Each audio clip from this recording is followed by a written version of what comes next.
Ha, buna mı geliyor be? Ha, şu. Şöyle başlandı. Бүгін 30 октябрда Манас шаарындагы номер 2 саркынды сууларды тазалоочу жай пайдаланууга берилди. Иш-чарага министрлер кабинетинин төрагасынын орун басары, УКМК төрагасы Камчыбек Ташиев катышты. Атайын кызматтын төрагасы объекттин иштөө шарттары жана мүмкүнчүлүктөрү менен таанышты. Өзүңүздөр жакшы билгендей, саркынды сууларды, саркындарды тазалоочу жер болбоюнча эч кандай шаар болбойт. Так. Жалабат шаарында да ошондой проблемалар бар эле. Ошондой проблемалар азыр бизде республикабызда канча кичи шаарлар болсо, райондор болсо, баардык жерде ушу проблема. То есть эч жерде саркын суулар тазалоочу ушундай жайларды курулган эмес да. Мына Сузакта курулган эле, Сузакка 600 миллион сомго ошону курду. Урматтуу президентибиз өзү келип ачып кетти.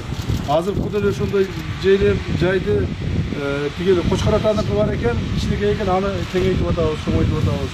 Мокенге отдельный салып атабыз ошондой саркынды суулар тазалоочуну.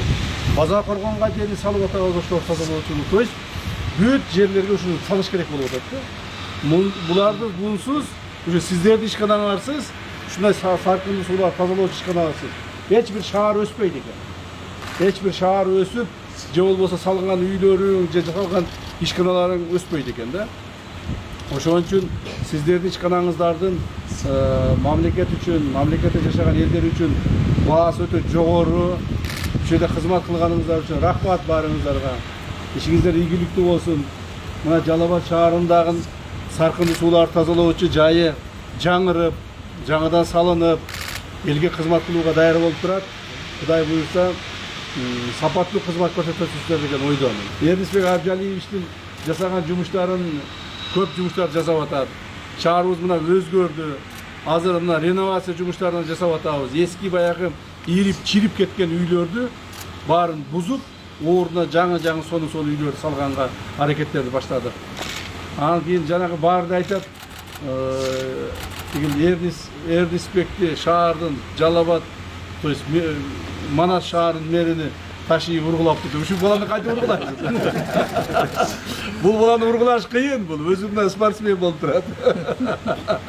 Бирок ошондой болсо да бул тамаша. Эрнисбек жакшы иштеп атат. Мындан ары жакшы иштесин. Биздин мамлекетибиздеги алмашпаган жападан жалгыз ушул мэр калды. Мына 6-жылга кетип атат иштеген. Мен муну айтып атам, дагы 1-2 жыл чыдап иштеп берем деп. Бул өзү айтып атат, мен уже чарчадым. Мени башка жака которгула же болбосо деп. Мен айтам, жок, дагы 1-2 жыл иштебе. Шаарыбызды мындан ары өнүктүрөйлү. Мына Манас деген жаңы атты кабыл алдык. Манас деген жаңы аттан кийин Манас бул кыргыз элинин, кыргыз мамлекетинин духу, руху. Ошондуктан Манас деген шаар бул өтө алдыңкы катарларда туруш керек. 5,5 миллион. Ошондо канча болот? Başta 600 milyon. Ha? 550 milyon. Bunun 50%'ı grant. Ana yönetimde o bizden üstlükten tapmalı. Bunun kaç teknoloji meclisi adına? Bunu Европейский технология. Bu büyük cenab-ı Bu жерде иштетилат, баардыгы бул 100 жылга чейин биз акылда болуп, ошону айтам, муну иштете билиш керек да. Туруп койгон бир, муну иштете билиш керек. Эгерде иштете албай, баягы европалык технологияларды жасагандан кийин ошого жараша бизде специалисттер болуш керек. Ошого жараша бизде содержание деген болуш керек, реагенттер болуш керек, башкалар болуш керек туурабы? Муну аэропорттун ордуна азыр аэропорттун орду 80 гектар, 80 гектар жерге азыр жаңы типтеги чоң шаар курулат. Жалал-Абадка, ошо Манаска, ал жерге чоң стадион курулат. Ошо Манас шаарына республикада 2 чоң стадион 25 миңден 30 миңге чейинки 30 миңдик орундук, 30 миң орундук чоң стадион курулат. Так? Азыр бишкекте курулуп атпайбы? 55 миң. Ошонун 30 миңдиги ошо Манас шаарына курулат, чоң стадион. Эмдиги жылы буюрса мына эме чыгып кетсе, жанагы аэропорт чыгып кетсе, ошо аэропорттун ордуна баштайбыз. Эмдиги жылы ошо стадион курулушу башталат. ошолордон чыккан саркындылардын баардыгы келип силерге түшөт. Силер ошону жакшылап баягы не деп коет, теле беришиңер керек. Макулбу? Жакшылап теле беришиңиз керек. Все, молодцы. Камчыбек Ташиев Манас суу канал башкармалыгында эмгектенген кызматкерлердин айлык маянасын сурап, тийиштүү жетекчилерге келерки жылы аны көтөрүү боюнча тапшырма берди. Мындан тышкары Манас шаарында алдыда аткарылуучу иштер тууралуу да маалымат берди. Сиздер ушул ишканада иштейсиңер, үйүңүз барбы? Ооба. Үйүңүз барбы? Үйүңүз барбы? Үйүңүз барбы? Үйүңүз барбы? Барбы үйүңүз? Точно, үйүңүз барбы? Сиздикичи? Сиздикичи? Сиздикичи? Сиздикичи? Siz işleysizmi? Sizdeki var mı? Kimin үйü yok? Kol көтөргүлөр düşerdi işlegen işkanlarda. Gikten alıştı bayağı bizden. Gikten kaça üye aldın ha? 5 öyle. Ha, to есть бар да карды үйүңөр бар экен, а? Анда бекерде сайрап силерге сүйлөп атат. Силерге башка нерсе да айтмаган. Ким анда? Айтпайсыңарбы? Ай, биздин үйүбүз бар, барыбыздын.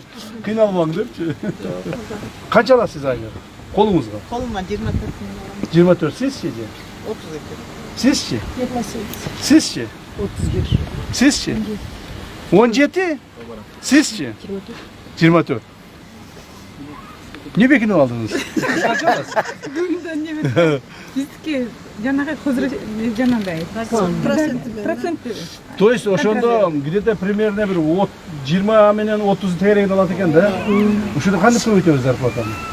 Кандай жолдору бар? Булар азыр эми абоненттердин санынан бөлчүп спецшотту да булат подрешоттон анан айлыгын жетешет. Так, начальник. Биз азыр жаңы жылдан кийин 15%га көтөрөлдүк. Так, жаңы жылдан 15% көтөрсөң, жок болбойт. Мындай кыл давай.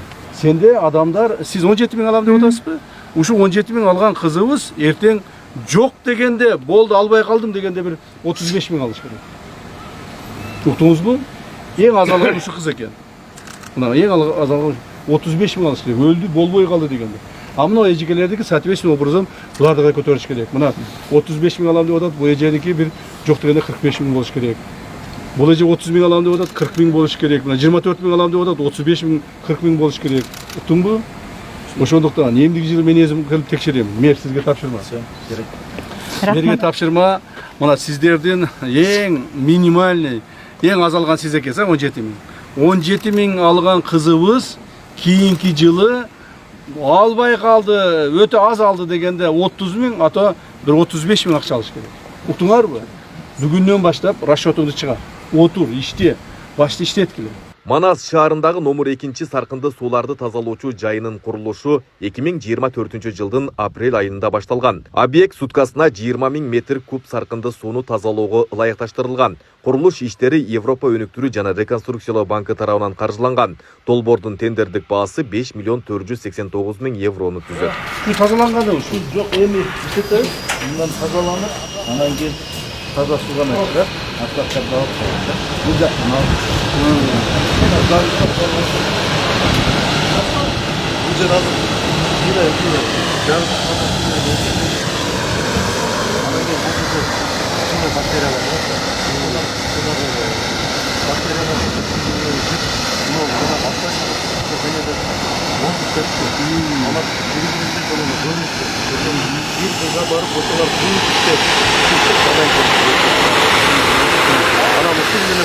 жана бул жер 2 гектар. Бул жакта план. А, мне, а? Бул эски жактарда. Эски менен иштетилгенде шартчы. Ну, ямаларды эски очмойду тазалап келген да. Тазалап айла заряд. А, мына отургандар эскилери да, эскилер. Мына ушуларды силер эмеге памятке тартып алып эскилерди кандай болгонун. Манас шаарында Сайыз маалында 30 000 куб кабылып турган саркынды суу түтүкчөсү бар эле. Анын алдагы толук бүтпөй калган да. Биз ЭБР банк менен келишим түзүп, ошолордун проектисин ишке ашырдык. Былтыр апрель айында башталган. Мына быйылкы жылкыга бүтүп колдонууга берип атабыз да.